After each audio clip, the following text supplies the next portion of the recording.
In 1625, just 5 years after the establishment of the Plymouth colony, a new king, Charles I, was ruling England. Charles, like his father King James before him, insisted on absolute royal power. He was contemptuous of his parliament and supported an extreme anti-Puritan element within the English church. In 1629, Charles entered an 11-year period during which he ruled over England without the aid of Parliament, an action that turned many people against him.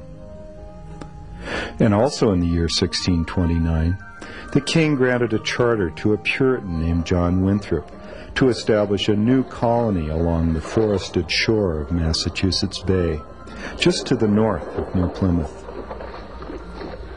11 years later, there were 20,000 colonists living in the Puritan Massachusetts Bay colony, while only 2,500 resided at the separatist colony of Plymouth. For those who settled in the Puritan colonies, life was bound by strict moral codes. Ministers held positions of political power, and their interpretations of the Bible often were taken as law. In the meantime, back in England during the early 1640s, insurrection was brewing. And this man, a Puritan named Oliver Cromwell, was about to play a leading role in what would soon erupt into a full-blown civil war. Cromwell was a Puritan whose beliefs had been fostered inside the walls of Sidney Sussex College here at the University of Cambridge. For this particular college was a stronghold of Puritanism during his student years.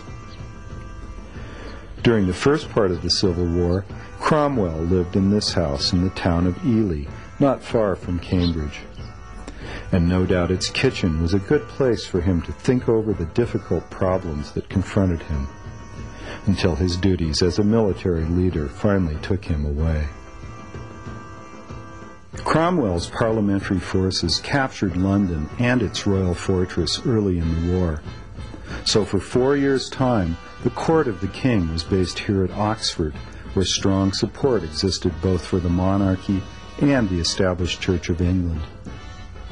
But eventually, in 1649, King Charles was tried for treason, sentenced to death, and then beheaded.